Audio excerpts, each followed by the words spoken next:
వినాయకుడిని ఎందుకు నిమజ్జనం చేస్తారో తెలుసా?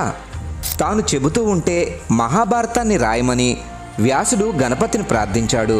గణపతి అందుకు అంగీకరించి, నేను రాయడం ఆపకూడదు కాబట్టి నువ్వు ఆగకుండా చెప్పాలి అని షరతు విధించాడు.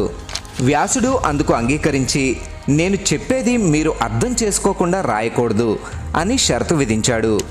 గణేశుడు అందుకు ఒప్పుకోవడంతో వ్యాసుడు చెప్పడం మొదలుపెట్టాడు. గణపతి రాస్తూనే ఉన్నాడు. అలా రాసేప్పుడు లేఖిని విరిగిపోతే వినాయకుడు తన దంతాన్ని విరిచి దాంతో రాయడం మొదలుపెట్టాడు. ఇంకో 10 రోజుల్లో భారతం రాయడం పూర్తవుతుంది అనగా విశ్రాంతి లేకుండా రాయడం వల్ల వినాయకుడి ఒళ్ళు విపరీతంగా వేడెక్కి ఆయన ఒంటి నుండి పొగలు రావడం మొదలైంది.